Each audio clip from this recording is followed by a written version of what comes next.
Thank you for joining us on She's All Over the Place. Top 2% podcast out of 4 million podcasts. Because of you, we're streaming in over 100 countries. Make sure you're liking, subscribing, and sharing this episode with at least one person. Today, I have on some millennials who went viral. They go by Griefcat, Annie and Louisa. Thank you so much for joining me. How are you? Good. Just wearing our, comfiest sequins for this beautiful podcast. Thanks for having us. Yeah. My pleasure. So people are on the live right now. They know the vibes. It's video. But if you're listening to this after and it's just the audio, pop over to the YouTube because they match. They're matching. They always match in their music videos. They're matching. It's so cute. Also, we have a partnership with Rad NFT TV. So we are now streaming in over 4.5 million homes. So check us out on the Rad app when you get a moment, and or if you are on the blockchain, you can also watch the program on the blockchain through Rad TV. So ladies, what is going on? You're in the DC area right now. I just made some dumplings. Yeah, and we're playing a show later tonight. So after this, we're going to go play a show in DC. We're playing a So Far Sound show, so that'll be fun. Wonderful. Yeah. When I'm in DC, I'll have to come see you play in person. We'd love to have you anytime. Just let us know. Okay, so like as a human being, I've worked in entertainment for over 2 decades now. And then, the layer 2 of social media came, and then the boom of TikTok came, and then the pandemic came, and you went viral during the pandemic. So I want to know from you, because you go viral, you're a viral person, and they're like, oh, that's the story, that person went viral. I want to talk about, like, did you know it was going to go viral? Or were you always hoping for something to go viral? Like, when it went viral, you're like, yo, now we're viral. Were you in shock? Like, how was that experience leading for your piece to go viral? Like, how was that? And let's just start there. Yeah, so we initially went viral, I think in November of 2021 was our first viral video. So we hadn't really done a lot of reels before. So we went viral first on Instagram, and we posted a little just short reel to promote an upcoming show. So we do an annual World Toilet Day show every November. And so we posted a clip of our song Revolution, Poop at Work. And it didn't really do anything. And then like 2 weeks later, so even like after the show, it was Thanksgiving, all of a sudden we started getting all sorts of notifications and our phones were blowing up. And then before we knew it, we had 1 million views for the first time ever on a video. And our count of followers on Instagram like significantly increased. Like I think we were at like 2,000 or something at that point, and we jumped up to 12 like pretty quickly. And then from there, it's just kind of kept happening. So at this point, like we're actually going viral right now with another video about cheese. So we have like over 26 million views on our content at this point. So now it's just natural. Now going viral is just a natural kind of thing. We wish. Yeah. We definitely, it's such a crapshoot, right? Like you put a lot of effort into some videos and sometimes the algorithm picks it up. You put together a very haphazard video involving cheese and staring longingly out a window, remembering when you could have cheese without having tummy problems.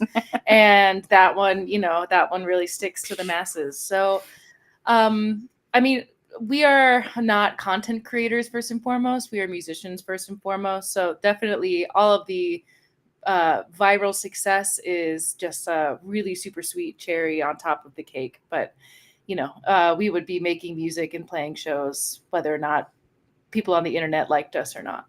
So you didn't do marketing or do the Instagram boosts on the inside to make these go viral? It was just natural? Yeah, it was natural. Everything we have has been organic. We have like tried boosting things once or twice, but they didn't really do anything.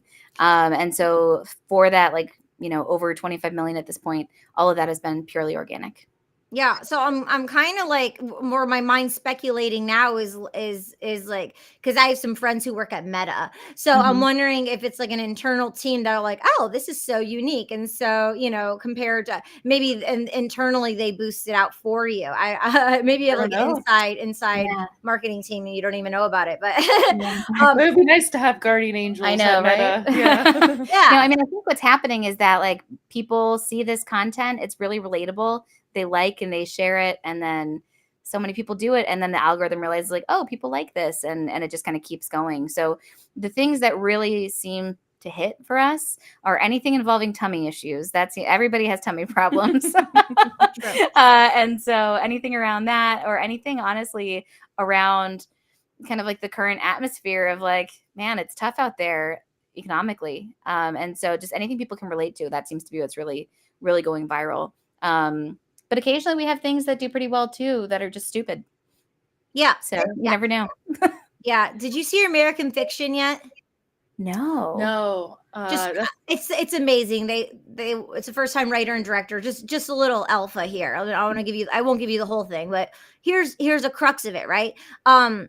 The guy is a writer, and they're like, you need to go take a leave and just go relax, like a sabbatical with your family. And he's like, relaxing with the family, whatever. But anyway, so he gets kicked out of work because of his attitude. He's like grumpy, and he's a great writer, but he's not hitting it off. So circling back around, he meets with his book publisher and gives this like amazing book, and he shows him the Johnny Walker, and he's like, there's like the blue label, the red label, the black label, and he's like, this one's very expensive, this one's medium, and this one's like the cheapest, but it's the most fun, and those get a lot of the sales. And he wasn't understanding it, and he's like, because he was so judgmental and just wanted to be very sophisticated. But it's like, you just have to meet the people where they are. And a lot of people are going through so much stress. They just want to laugh and have fun. You know what I mean? So it's like, okay, you can do the high and sophisticated, but you can also do this one too, and that's what art's about, art and creation. So when I'm viewing who you are and what you're doing, and you're musicians at heart, and now viral, millennials over here, but you're very comical in your work and your creations, and it's relatable to people, because you can get all these Harvard degrees, but it's like, people after they see everything they want to see, they just want to like sit down and like have a laugh, you know what I mean? And you're able to willingly go there in such a way, and so many people are people pleasing or judging themselves and judging others to be picture perfect with everything looking so boss and flawless. And it's like, there's something just really organic and natural about what y'all are doing to streamline the through line of your success. So I just kind of want to highlight that. Thank you. We appreciate that. Yeah. Yeah. I mean, when I was seeing it, I was like, are they really talking about those kind of things? Like, you know what I mean? It's like, oh, okay, cool. But it's like, it's real. Like, everyone has tummy issues. Not to say everyone likes to talk about it, especially if you're a millennial, because most of them don't even know about those issues later. And they're like, they have to send this to their grandma or their mom, So it's like the juxtaposition of being youth, but then talking about stuff, you know what I mean? It's really unique. So congratulations. And I've been into blockchain since 2018. So I saw your Crypto Bros recently. Amazing. Love that. So what was the inspiration for Crypto Bros? Go for it, Annie. We know that cryptocurrency and the blockchain are really important aspects of culture right now. They are just very complicated and go over our heads. So we wrote a song, just admitting that we don't fully understand. Because you were making like Elon Musk the king of NFTs. Totally, absolutely. Hilarious. Yeah, no, that one's so much fun to perform. And what we love is that like people who do identify as Crypto Bros, or people who have loved Crypto Bros, tend to love that song the most. Because the general premise of the song, for those who don't know, is basically you are in love with this person, but then you have to break up because he's a crypto bro and he turned your garage into a Bitcoin mine and all of this stuff.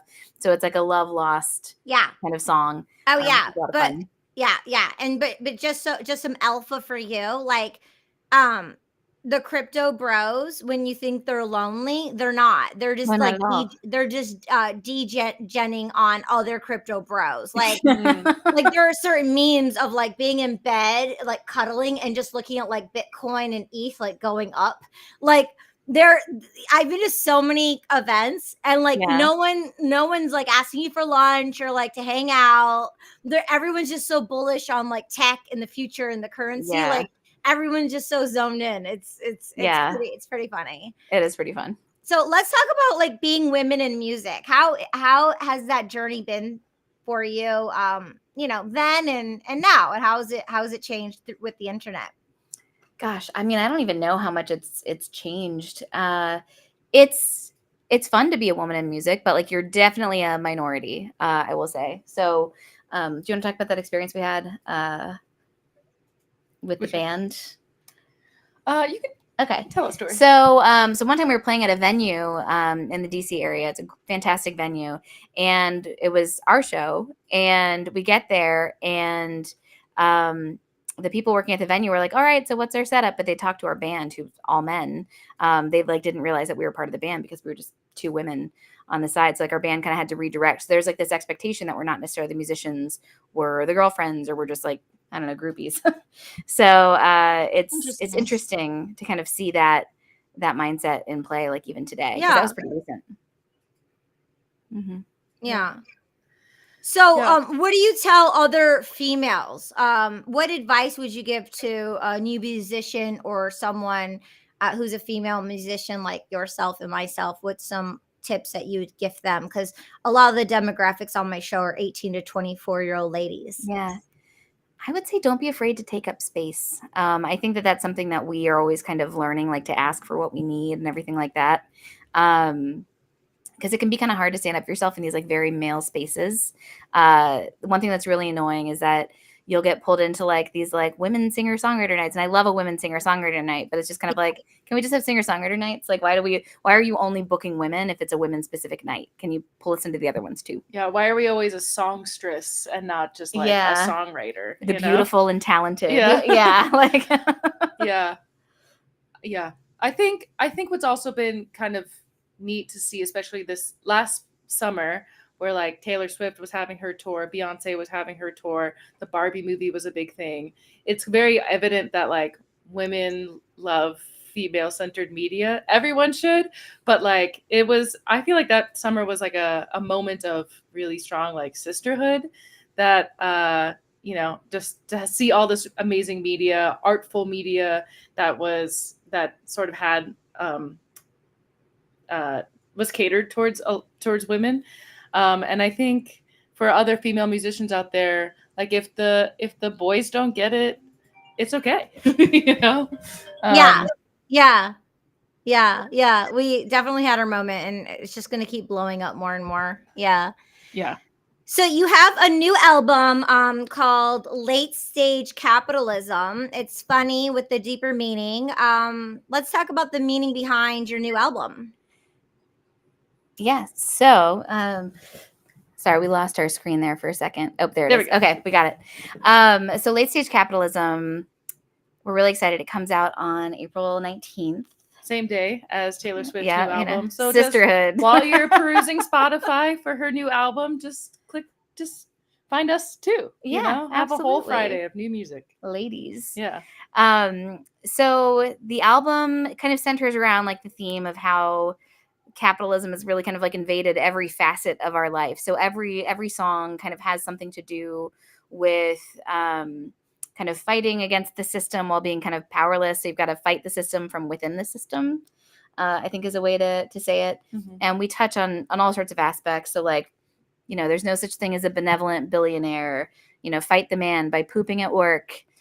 You have to break up with your partner because they've become so invested in crypto that they're not investing in you anymore. Yeah, so that's kind of like the central tenet.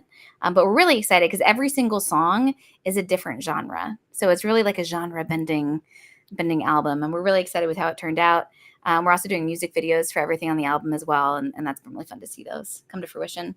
Absolutely. Yeah, that's so neat, and it makes me think because the presidential elections are this year and the next 7.5 months are really. So, are you going to be making any songs about those kind of things? We have done political songs in the past, like very specific ones. But those ones are kind of tough because they don't really age as well. Right. So they don't stay as relevant for the long term. But unless you pick RFK Jr., which he's going to be president. So that one would be just that one would forever. be evergreen. Yeah, I feel like that is we make this distinction that we are musicians who happen to be funny. We're not comedians making music. And so, for example, like a political joke for like a stand-up comedian, they could keep that as part of their set for a little while, but then they would switch up, the jokes for the next time they come on that stage, as opposed to us where we take a lot of care and time and write these songs in the hopes that the jokes will always stay funny and we can play them night after night after night to different people. And 20 years from now, people still want to hear Crypto Bro because it's a great song. Mhm. So because crypto's here to stay. Yeah. Mhm. Oh, yes. So I wrote an article on Ariana Huffington's platform years ago. She asked me to write for her on Huffington Post and then Thrive Global. And I wrote this one poetic piece. It was in 2021. And I just said, in a quote, I just wrote, how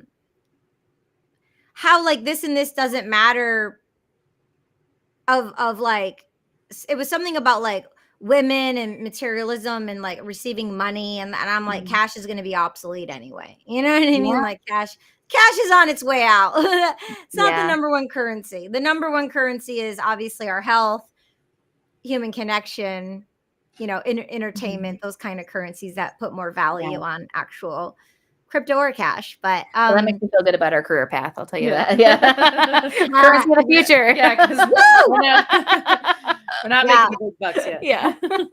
I mean, so when you did go viral though, did like brands reach out to you? Like who reached out to you? Like who didn't reach out to you that you wanted to reach out to? Or did you reach out to the people that you wanted to reach out to because you had something and it was a good fit because you had something to value? Or were like little hustlers scouting you? Like how was that when you do go viral? Because everyone thinks like all their dreams and wishes are going to come true when you go viral and everything's going to connect. Like did anything connect, and what didn't connect? So we did get a comment from Questlove that was pretty cool.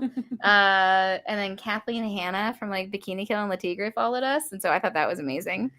In terms of brands, we did receive an offer from a brand, a very well-known internet fashion retailer that was offering us a lot of money, but to like do posts involving their clothes and to tag them in their posts, especially for like plus size women, like having, plus size fashion, sort of highlighting that. Problem is this particular retailer is like one of the worst carbon emitting retailers in the world. And ethically terrible. And we have, this song about making fun of capitalism and sort of like, we have a specific song about watching your carbon footprint. So it just didn't feel right to take on that brand. That being said, Freudian slip bread. Yeah, to take exactly. To get that bread. That being said, though, we ended up so we turned that gig down. But then another company that we feel a little bit stronger about that has their own issues, but not to the same extent, ended up paying us a huge sum of money to play a show at their store. Yeah. And so it sort of all worked out, like, picking and choosing based on what feels right to you and your beliefs. I think, you can still feel good about the check you're bringing in. Yeah. And it is impossible to be like completely like, harm-free in the world. Like you can't, like anything we do is probably harming somebody. So we just try to kind of, based on what we know, we just try to make the best choices for us ethically that we can. And like, we're not going to be perfect, but we're certainly going to try our best as we. Yeah, you're aware. And I love your ethics, and I love how you stood true to what you were saying. It's important. And I feel the same way as an artist. Like I've been approached with certain things and it's just like, no. And the more you say no, the more you say yes to you. Yeah, absolutely. I think that's really important. And it's nice to have choices. And I think like the more companies that you work with and things like that, like you kind of lose some of your choice because if they're paying you, then you have to do certain things. That being said, we do have another song called Sponsor Us that is basically entirely made of corporate slogans with like the joke being like, hey, we are actively trying to sell out because like we need to make a living. So that's again, that raging against the system, but you still have to operate within that system to live. So that's kind of like the fine line that we're always treading. but laughing at the same time because we recognize Yeah. it. I mean, this world just feels so manipulated in so many ways because it's Yeah, like it is. you said one thing, and then if you take the deal, then you lose the fan base because they start a fight about you. But that fight and chaos creates more publicity with more brand deals, and it's like you can get lost in the ocean. But as a producer, I'm just exploring here. Like as a producer, as a consultant, New York City, Yeah. as a producer and a consultant, I'm thinking like, what if you went back to that brand and we were like, we were thinking, we loved your offer. The thing that why we didn't take the offer, or maybe they know, be like, I was just thinking about it longer. And, what if we created a line together and it was more sustainable and ethnically aware, instead of just shutting it down? No. And if they have all this money and they want to like align too, maybe they could do it exclusive with you, on this one line, like a limited edition, and see how it does, right? Like, And it could, yeah. QVC brings people on, they'll see how you do within 10 seconds and then throw you out. Well, like Tony Hawk does collaboration, skateboarding companies. There's companies that do collaborations. Maybe with you particularly, they just did like a boutique collaboration since you are very niche because they wanted the plus size. But I mean, you could always go back to them and be like, yo, we were just thinking. And then that could be like that you expanded, corporations, brands, to shapeshift into evolution of carbon footprint. And then maybe the fans would like you even more, be like really proud. And you would give, like you said earlier, creating more space, but maybe you create more space, not only for yourself, but for brands and for your fans. I don't know. You let me know about that. Yeah, I think it's a good thing to think about. I know famously, like Billie Eilish wouldn't wear any Oscar de la Renta until that they stopped using fur in their designs, and then and then they ended up getting to dress her for the Met Gala because they got rid of fur in all of their work. So, and who are we if not Billie Eilish? So, there is precedent of like a celebrity or someone having influence telling, a big company, hey, I will only work with you if you do X and make a better choice. Yeah. So.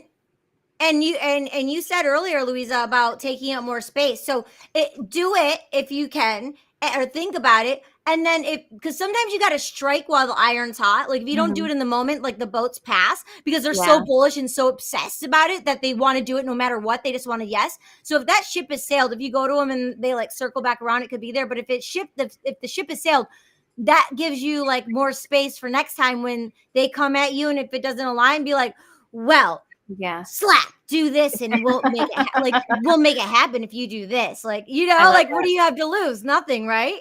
Yeah, true. Yeah, absolutely. I will say with that particular brand, I don't think I want that ship ever. With other brands, hell yeah. I think that's great advice. Thank you. Yeah. Take me to lunch. Don't forget about me. Send me some merch. I'll give you a call. Cool. So let's talk about how your values drive your music. Ooh. Do you wanna take the lead there? They definitely do. Yeah.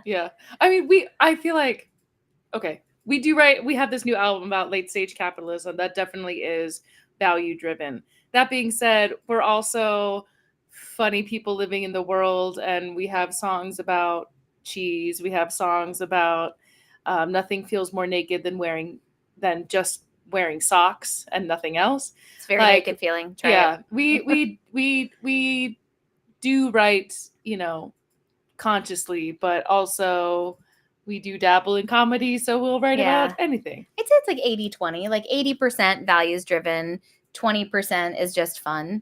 But our values are also fun and important to us. So like that is always present. Like the next album that we're writing, we'll probably call it, Griefcat After Dark. And that's a lot of the stuff that we've written that's funny, but like doesn't fit in with that late stage capitalism narrative. Like they're like slightly sexier and just like a different type of silly. But I think like even our values, like we try to show those in like our music videos and everything too. So like we recently did a music video for our song like Love the Sinner that really focused a lot of like drag and queer performers because we thought that that was really important. And that's something that's really important to us as we sit here in our rainbow sequins. So, so that is something like we do try to shine a light on things that we care about and people we care about when we can. Okay. Wonderful. Wonderful. Thank you. And then lastly, who are your inspirations and why? So many. I'm having a moment with Cass Elliot, aka Mama Cass from the Mamas and the Papas. She's great. I know that's like, an old reference. I should be like hip and cool, but we are not the first people in larger bodies to try and make a career in music. And Cass Elliot was like, one of the founding mothers of plus size ladies trying founding to make mamas, yes, of the Mamas and the Papas. Just like her, I've been reading just like her experience of being a plus size woman in a band with, I guess straight sized members, and how media at the time really like owned in on her body and focused on it, and how it is 2024 and we still do that, and we still, God forbid you have a different shaped body than the standard sizing, and that gets like highlighted in everything you do. So it's just been nice to read some of her takes on what she experienced, and just to feel a little comforted that like this is a tale as old as time. People saying bad things on the internet about our bodies, that's nothing new. It's been happening since the 60s. It's probably been happening since Scarborough Fair. Well, you know what they say, when people say negative things or they judge you, they're just judging themselves. So we get to have more compassion for those kind of people. I mean, I remember being 11 and doing that. 11. You know what I mean? Like, you don't know any better unless you're taught, Exactly. So. Well, we're all swimming in like the same stew of like just everything in society, which is terrible, which is something we like react to a little bit in our music. Because like society, like structures are tough. Yeah. We're all just absorbing and taking in what we're hearing from other people and from other people in positions of power. And then like that's kind of forming our brains. So, but as far as I'm concerned, okay, so I've got lots of musical influences. But I think some of the big influences for me, I've always been like really influenced by like Flight of the Conchords. I absolutely love like kind of like that silly songwriting. And then just a lot of like 2010s kind of music, like or early 2000s, like the Decemberists, Ben Folds, they're all the Divine Comedy's another band that have been really influential in like my writing and the music I like. But lately I'm on like I want to do dance music. That's my new thing. Yeah, I think I'm slowly. Well, you've always been interested in dance music. I feel like I have always. Oh, really? Just like I feel like I've always been more interested in like the divas of the world than you have. Yeah. So it's kind of nice to have you starting to like dip into like, the Kylie Minogues, I make EDM beats.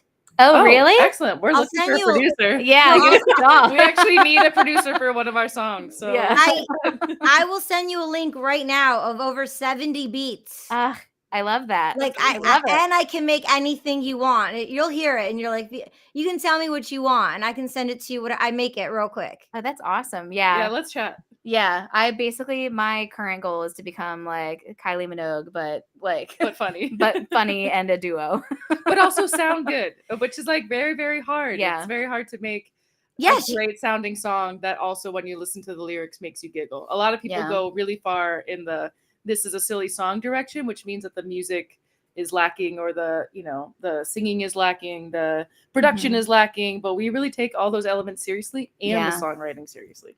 Yeah, she's Kylie Minogue. She's like really popular still. Like I didn't hear about her. She was like out of my stratosphere. And then I saw Madonna in New York and LA.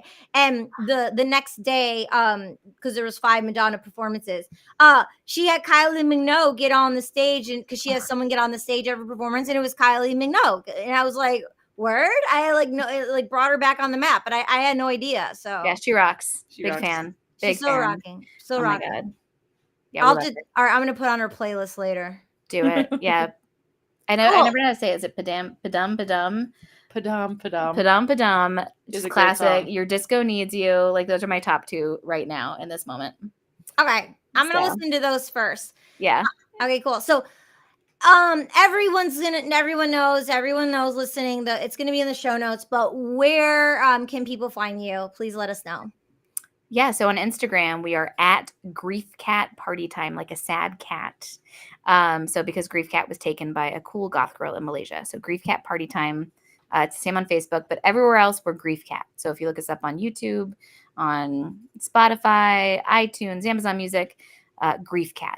And because sometimes we still misspell it, it is Griefcat. It's very hard to spell. Yeah. We should have chosen an easier band name. Well, I'm glad you're being real about it, because neurodivergence is on the rise. Most people are not diagnosed, they don't know it, but there's a lot of dyslexic people, and there's people like me. My brain goes so fast that and I don't think my phone's big enough. I think I need the bigger one, because my thumbs go so fast, and they're not even like big thumbs, but I'm just clicking the wrong things all the time. So thank you for spelling it out, because a lot of people have a lot of technical issues. Yeah. Yeah, no, I think you and I are the same. I'm like, my brain is just always spinning. There's always too many things happening, and there are things also spilling out. Which Anna usually receives via text message. So yeah. And it's like there's so many handles and so many things to remember. It's just like so much. Yeah, it's a We're lot. human beings, not human computers. Yeah, we're all over the place. What can I say? We're all over the place. Yes. Thank you so much, ladies, for coming on. You're welcome anytime. You just tuned in to She's All Over the Place with Griefcat. Make sure you share this episode with at least one person, and watch the music video, show notes below, and we'll see you next time. Thank you so much. Bye. Bye.